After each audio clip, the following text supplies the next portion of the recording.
The day I moved into my dream home, the ink on the deed was barely dry when a woman named Karen, armed with a clipboard and an air of self-importance, marched onto my lawn. She wasn't there to welcome me to the neighborhood. Instead, she pointed a manicured finger at my prize-winning rose bushes, the very ones that had convinced me to buy the house, and declared, "This entire section belongs to the HOA. It's common land. You have 48 hours to remove your personal property."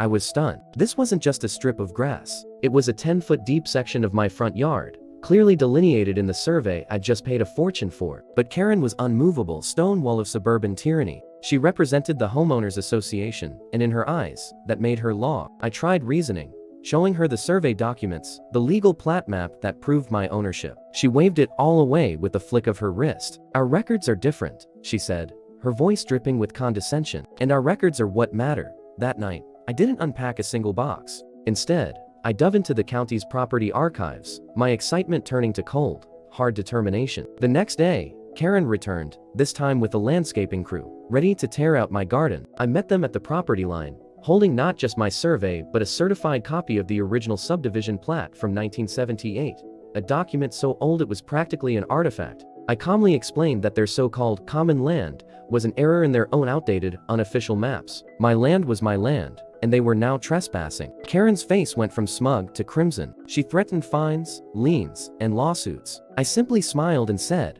"Please do. My attorney would love to discuss your board's flagrant disregard for legal property boundaries." The landscapers, sensing a legal storm brewing, packed up their equipment and left. Karen stood there, sputtering, defeated by the one thing her power couldn't touch, the undeniable truth. The HOA never bothered me again. If this story resonated with you, a quiet like on this video would mean more than you know. It's a small way to stand for those who fight their own silent battles. Remember this: never let anyone make you feel small in a space you've rightfully earned. Your ground, whether it's a patch of land or a belief in your heart, is worth defending with everything you have. Stand firm, do your homework, and let the truth be your shield.